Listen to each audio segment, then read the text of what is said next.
दिव्य ज्ञान एकेडमी के YouTube channel पर आप सभी का स्वागत है। आज हम लोग देखेंगे दैनिक जीवन में पीएच मान की क्या उपयोगिता होती है। चलिए शुरू करते हैं।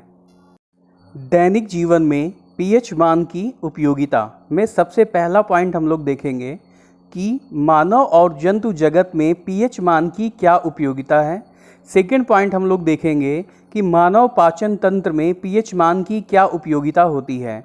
इसके बाद तीसरा पॉइंट हम लोग देखेंगे दंत क्षय यानी दांतों के गिरने या दांतों के क्षरण में पीएच मान की क्या उपयोगिता होती है। अंतिम और चौथा पॉइंट हम लोग देखेंगे कि जीव जंतुओं के डंक से हम अपनी रक्षा किस प्रकार से कर सकते हैं। चलिए शुरू करते हैं। चलिए पहला पॉइंट हम लोग देखते हैं, मानव और जंतु जगत में पीएच मान की क्या उपयोगिता होती है। तो देखिए, जो हमारा शरीर होता है, इस शरीर की अधिकांश जो क्रियाएं होती हैं वो 7 से लेकर 7.8 पीएच मान के बीच ही कार्य करती हैं। ठीक है, यदि यह पीएच मान 7 से कम हो जाए या 7.8 से ज़्यादा हो जाए तो हमारे जीवन लगभग असंभव सा हो जाएगा। ठीक है, कितने पीएच मान 7 से कम हो जाए या 7.8 से अधिक हो जाएगा तो हमारा जीवन लगभग क्या हो जाएगा, असंभव हो जाएगा।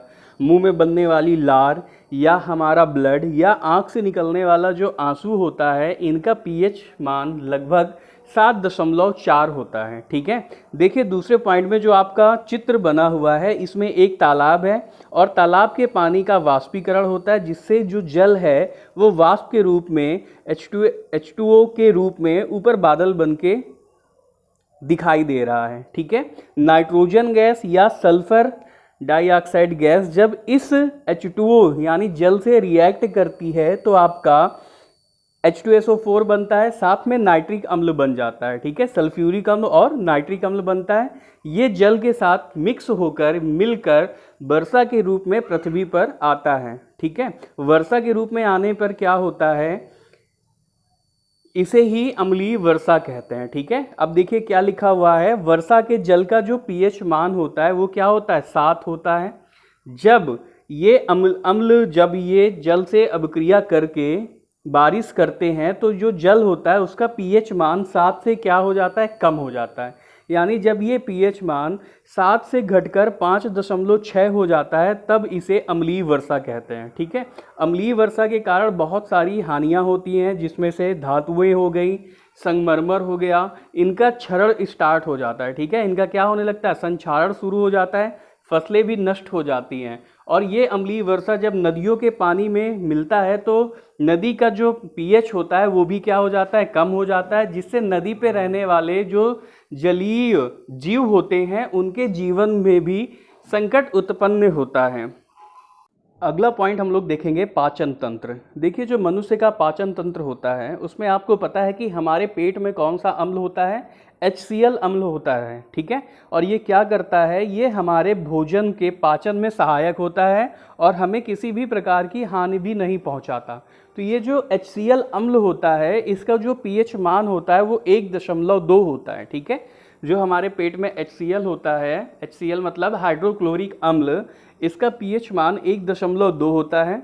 अपच की स्थिति में, अपच का मतलब जब हमारा भोजन पच नहीं पाता है तो इस अम्ल की मात्रा क्या हो जाती है, अधिक बनने लगती है। ठीक है, अपच की स्थिति में क्या होता है, HCl अधिक मात्रा में बनने लगता है, जिसके कारण हमारे पेट में दर्द और जलन महसूस होती है। ठीक है, इससे छुटकारा पाने के लिए क्या करते हैं, हम एंटासिड जैसे क्षारकों का प्रयोग करते हैं। अब क्षारकों का प्रयोग क्यों करते हैं, देखिए पेट में अम्ल की मात्रा अधिक होती है और अम्ल जब क्षार के साथ अभिक्रिया करता है तो सॉल्ट बनाता है। और आपको पता है कि जब अम्ल और क्षार की अभिक्रिया होती है तो क्षार अम्ल की अम्लता को क्या कर देता है, उदासीन कर देता है, जिससे हमारी जलन और दर्द में राहत मिलती है।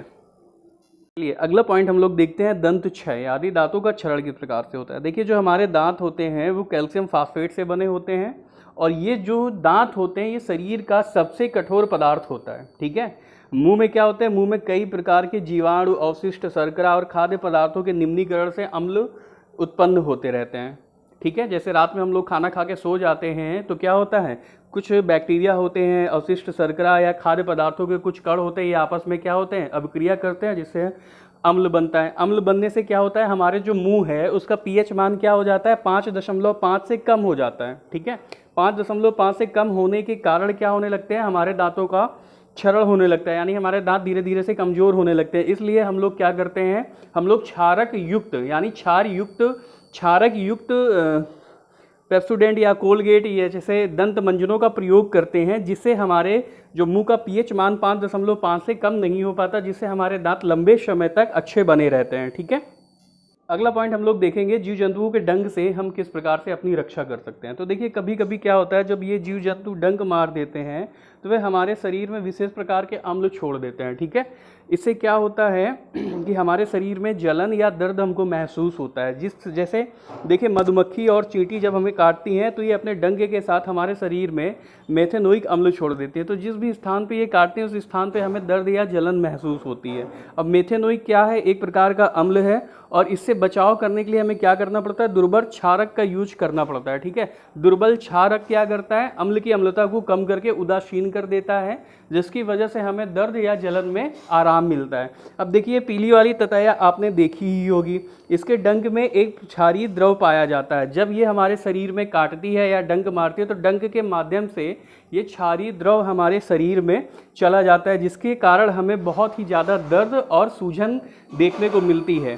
जैसे ही ये डंक मारती है तो बहुत से लोग को आपने देखा होगा कि वो अम्ल का यूज़ करते हैं या उस स्थान पे खट्टे पदार्थों को रगड़ लेते हैं, जैसे नींबू रगड़ा जाता है या सिरका रगड़ा जाता है। वो किस लिए रगड़ा जाता है, क्योंकि जो इसने काटा है उसके में क्या पाया जाता है, क्षार पाया जाता है, और क्षार के ऊपर से जब हम लोग अम्ल रगड़ते हैं, यानी क्षार और अम्ल जब आपस में क्रिया करते हैं तो ये एक दूसरे को क्या कर देते हैं, उदासीन कर देते हैं। ठीक है, तो यहाँ पर हमें क्या होता है, दर्द से राहत मिलती है। अगर आपको ये वीडियो पसंद आया हो तो वीडियो को लाइक करें और चैनल को सब्सक्राइब करें।